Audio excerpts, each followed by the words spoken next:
This afternoon.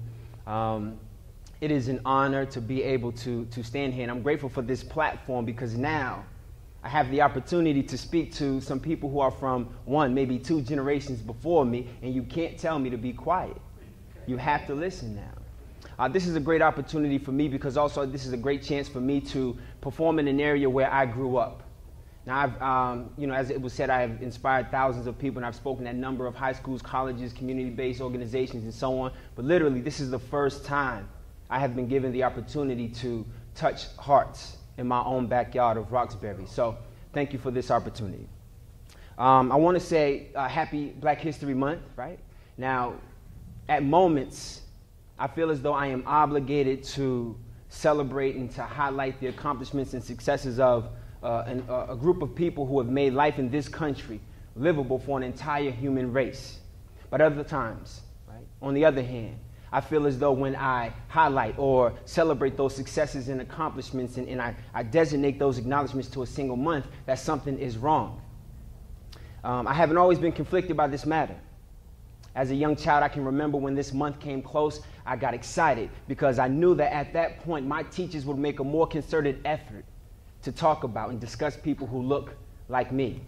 And even as a young man, when my first daughter was born, right, I felt freed, literally freed at that moment. And ironically, she was born on the same day as the emancipator of the slaves and the 16th president, Abraham Lincoln, and just a few days before one of America's most intellectual black men, Frederick Douglass.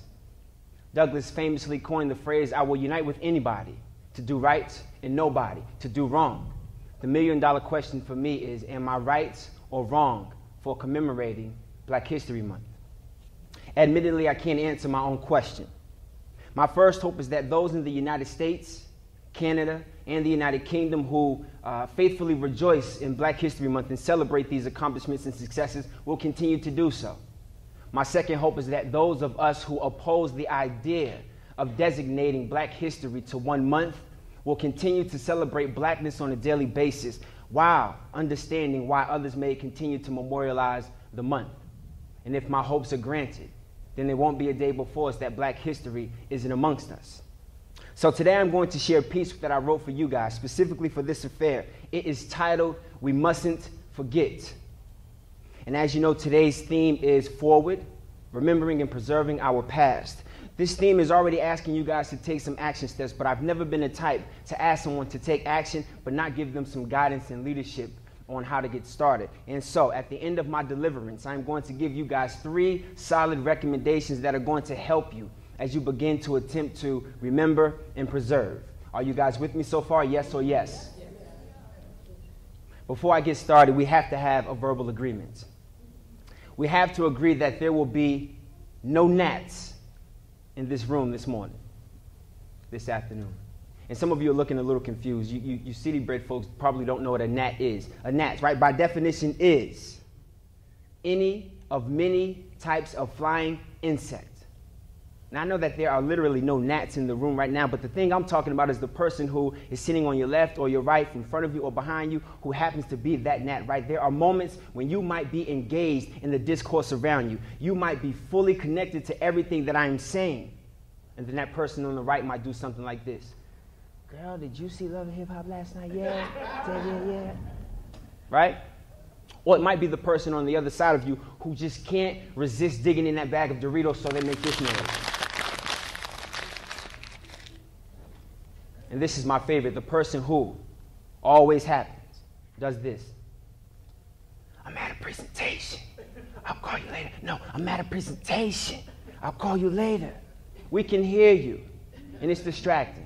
So that gnat is infamous for the minute you find yourself deeply engaged in the discourse around you, they'll fly in your ear, in your mouth, in your nose, or land on your eye. So what does it do? It distracts you. It disconnects you from that engagement. Now, I am not naive to believe that everyone in this room is going to hang on to every word that I say. But if there are 3, 2, even 1 person in this room who is hanging on to any word that I say, I'm going to ask that you guys be respectful and agree not to be that gnat in his or her life today. Are we in agreement, yes or yes? Yes. We mustn't forget. In 1865, shortly before the passing of the 13th Amendment which was the abolishment of slavery and involuntary servitude. A white man stood up in the middle of the courtroom and roared at the top of his lungs, "Congress must not declare equal those whom God created unequal." And even though that happened well over a century ago, he was talking about you and your grandchildren, about me and my daughters, about you and your brothers. And thanks to a few good people who were willing to speak up, speak out, and take action against ignorance, blatant ignorance, our ancestors were afforded the opportunity to walk this land as free men, husbands, fathers, and sons. But we mustn't forget. We mustn't forget about the Middle Passage, that ghastly voyage which left an untraceable trail of black bodies to dissolve in the earth's ocean.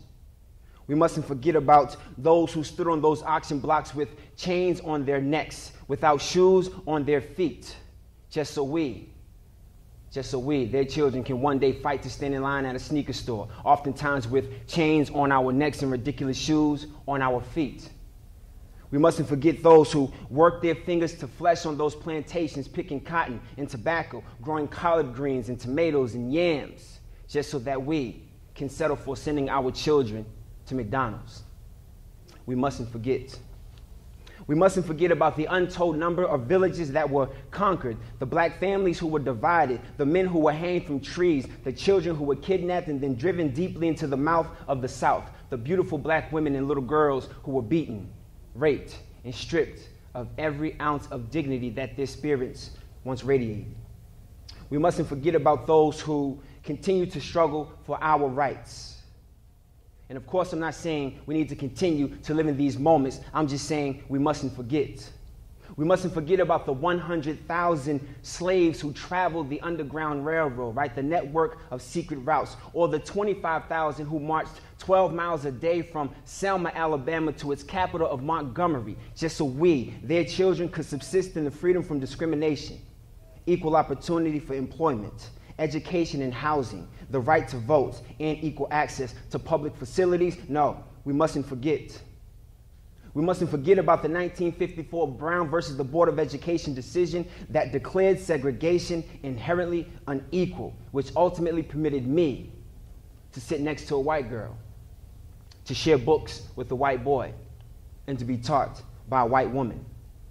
We mustn't forget about the story of the man who spoke from the hilltop about his dream to see his children one day living in a nation where they were not to be judged by the color of their skin, but by the content of their character. Because he was talking about you and your children, my children and their children, about you and your sisters. And because of his willingness to fight and then die to see his dream come to fruition, we can now drink from any water fountain that we choose. We can now walk into any restaurant of our choosing. We can now use any lavatory that suits us. So no, we mustn't forget. And in case you forgot, let me remind you about Dr.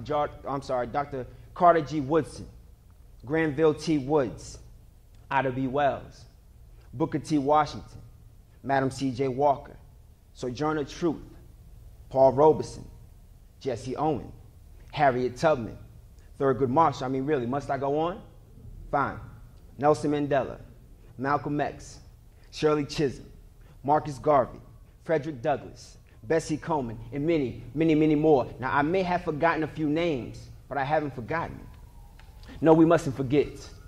Instead, we must continue to remember and preserve our past so that we can continue to move forward into the future. We mustn't forget that we went from being unable to vote to being voted into the White House. We went from not being allowed to read to becoming authors, novelists, professors, and orators. We went from sitting in the back of the bus to becoming pilots and conductors. We evolved from sharecropping to landowners. We went from field and house niggas to doctors, scientists, lawyers, pastors, and judges. No, we mustn't forget. But sadly, unfortunately, and quite obviously, many of us have forgotten. We have forgotten the importance of education because we settled for the many dreams that the mighty dollar has presented to us. We have forgotten that we were once an indivisible village, and now we stand a disjointed family, looking for reasons to distance ourselves from our kin. We were once a community bonded by the commonalities of faith and by the dissimilarities of faith. Nonetheless, faith was the common denominator that kept us integrated. No, we mustn't forget. We have forgotten what it took for us to walk into that grocery store and purchase that food. We forgot what it took for us to march into that restaurant and order that meal, or to leisurely toddle into the bathroom that isn't designated for colored people, or drink from a faucet without waiting for a man's dog to finish drinking first. Yeah, I can tell just by looking at your faces, some of you have forgotten. You have forgotten the lessons of Reverend Desmond Tutu, Mother Teresa, and Brother Gandhi, the lessons to believe, to love, and of peace. You have forgotten that your freedom, your very existence, was born in the blood and fire. And in the words of one of America's leading civil rights activists, Philip Randolph, freedom is never given. It is won. And we mustn't forget who fought that battle for us. I say this part jokingly, but more seriously. Today, if I look at the wrong man on the wrong day, at the wrong time, he is predisposed to do me wrong. Why? Because we have forgotten.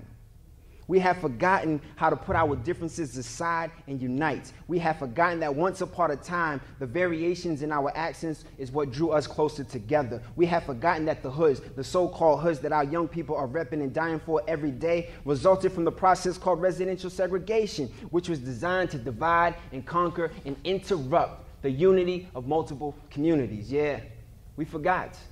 That was nothing more than an extension of the Jim Crow laws. And without doubt, we are not the first generations that have forgotten, but we can be the last. And I know that that image is hard to envision, but once we get past the image and face that challenge head on, we will see that it is a possible feat. It doesn't matter who you are or where you are from, what you have accomplished or what you intend to accomplish. There would be no you if there were no them. There would be no today without a yesterday, and there certainly would not be a tomorrow without a right now. We mustn't forget.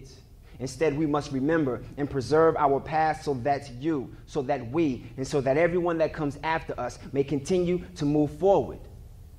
Now I'm going to offer some direction on how you can begin this history-changing process. I am not suggesting that it is going to be simple. I am not saying it is going to be enjoyable, but it is going to be essential. Are you guys still with me? Yes or yes? Yes. Okay. So the first advice I'm going to give is to rethink, reshape, and redefine your culture. Let me repeat that. Rethink, reshape, and redefine your culture. Now, I know that that's hard to really grasp, right? But before you count me out, right, give me a chance to explain this. A limited culture restrains generativity. A limited culture restrains generativity, which is the concern for people besides self and family. It is a need to nurture and guide younger people and to contribute to the next generation. But let's face it, some of us are so attached to what we believe our cultures to be that we barricade ourselves within it while marginalizing those who belong. We want to emphasize some of our differences. Fine. We want to disassociate ourselves from some of the negative affiliations of other cultures, which is understandable. However, Reverend Desmond Tutu also taught us that differences are not intended to separate or to alienate, but we are different precisely in order to realize our need for one another. And until we can deconstruct these cultural barricades, we will continue to stand divided. We will continue to forget our past, and we will continue struggling to identify who we are as a people in this country. You guys are going to have to excuse me because I need to repeat that. Until we can deconstruct these cultural barricades, we will continue to stand divided. We will continue to forget our past, and we will continue struggling to truly identify who we are as a people in this country. We mustn't forget. So I don't want to hear the stories about, well, I'm from a different country and my people didn't experience this and that. Well, you are here today, and we have to reshape, rethink, and redefine these cultures so that we can continue to move forward in this country. Imagine that the abolitionists built barricades that marginalized your ancestors. The multicultural, multinational Union Army set no criteria to culture. In fact, immigrant soldiers, French, Italian, Polish, English, Scottish, blacks, they all fought side by side for you and for me. The civil rights movement had no criteria for culture. Everyone in this room benefited from that civil rights movement somehow, some way. When blacks first arrived in this country, they spoke different languages. They ate different foods. They even practiced different religions. But in order to survive as a people, they paid less attention to their differences. They sorted out their similarities and integrated their cultures to ensure their survival in your existence. So much like our ancestors have done, I encourage you to rethink, reshape, and redefine your culture so that it is more inclusive and less exclusive, so that it is more constructive and less counterproductive, so that your culture and my culture becomes their culture. And without doubt, we have to do this together, because I recently learned that there is no progress without the young, but without the old, there is no culture. There is no progress without the young, but without the old, there is no culture. So I need you guys to really consider rethinking, reshaping, and redefining your culture. That's point number one. Are you guys still with me? Yes or yes? Yes. I really need to hear that. Are you guys still with me? Yes or yes? Yes. You got to bear with me. I'm a little younger, so I feel as though my grandmother wouldn't give me the time of day to tell her this stuff, My point number two, I'm asking you guys to look beyond face value and find a greater worth. Look beyond face value and find a greater worth. Now, to explain my point, I'm going to reference the universal cliche that says we should not judge a book by its cover. But this is much deeper than that, because that saying has been around for 1,000 years, and still we judge books by their covers. It's really out of our control, right? We can't help but to develop preconceived notions about people, places, and things. It's intrinsic for us to use our biases and stereotypes to assess us in making judgments, whether good or bad. So what am I really saying? I am recommending that we practice on using our biases and stereotypes for good. And at that point, we will be able to see beyond face value to find a greater worth. The terms bias and stereotype generally have negative connotations attached to them. And so when we hear the terms, to some degree, we tend to immediately think negatively. For instance, there's this alarming, ridiculous stereotype out there that black people love fried chicken. And for some reason, black people get mad, frustrated, and angered when we hear this truth. But the fact of the matter is, Church's Chicken, Popeye's Chicken, and Kentucky Fried Chicken understood this truth and used that stereotype to their advantages. If I'm not mistaken, there's a Popeye's Chicken right across the street. Now, I love fried chicken, and I love watermelon. I just so happen to be black. I also value a healthy meal on a regular basis, but I sometimes struggle with paying $2 for an apple when I know that I can get a bag for $3.50. So I don't visit Whole Foods that often. So what does that say about me?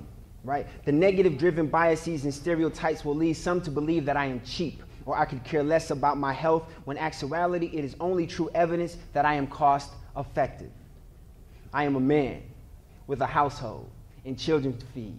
And we can all do the math and understand that a bag of apples will serve us much more sufficiently than one apple. So what am I really suggesting you guys do, right? We have to learn how to use these stereotypes and these biases to understand that the face value in this situation, this apple situation, would be me spending $2 to please my appetite, but the greater worth is to buy the bag and feed my family and feed your community. You can drive up and down any street in Boston and you'll pass 10 churches unknowingly. Just not too long ago, I was walking down by Jackson Square, my old neighborhood of the academies. And I came upon this old, raggedy, decrepit building, and my negative biases and stereotypes jumped out at me immediately and said, why don't they just tear this old raggedy building down? It's making the hood look a lot worse than it already is. But as I approached that building, I heard this beautiful, melodic resonance creeping from beneath the cracks, and it sounded something like,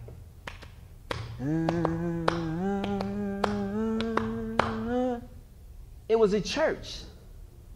But because of its location, my negative stereotypes and biases started to dominate my train of thought, and it already told me that this is just a raggedy, decrepit building, when in fact I just overlooked the greater worth. I could not see beyond the face value of that old building and find the greater worth on the inside. Ladies and gentlemen, I am telling you, we have to see beyond the face value to find the greater worth. Now, let me tell you more, right? I don't want to lose anyone in this conversation about the churches, right? So I've been a part of many conversations, and I'm only sharing this because I know that many of you have been a part of these conversations as well, because some people in the room have been a part of my conversations when we said things like, black communities have way too many churches. Every other block there's a church. These fools are even building churches next to the liquor stores. Don't nobody want to pull up to no church and see no wino and drug addict.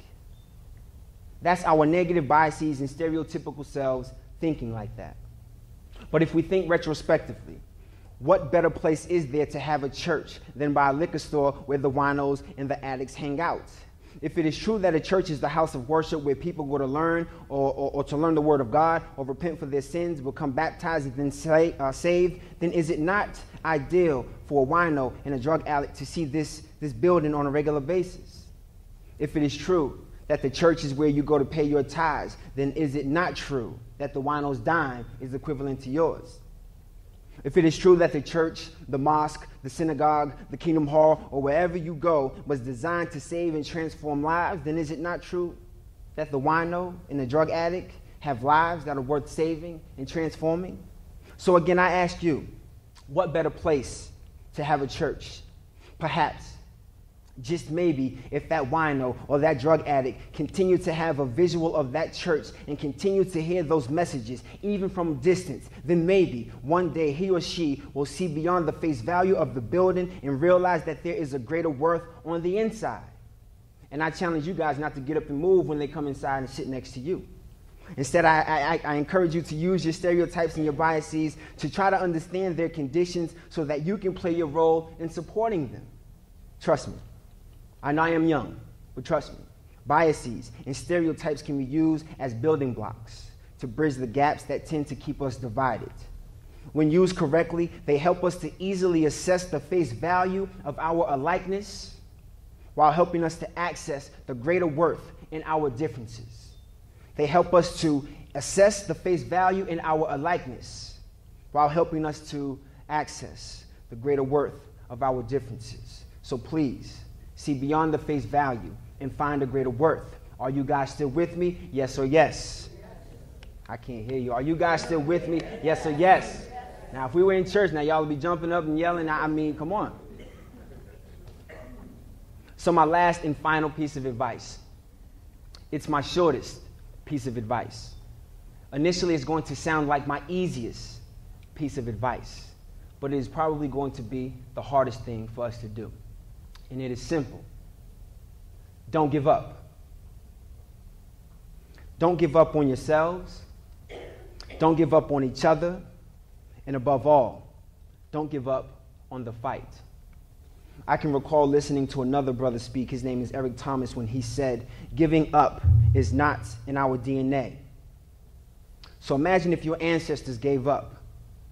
Imagine that the slaves didn't fight hard and long to endure centuries of slavery and servitude. Imagine that the abolitionists decided that this wasn't their fight.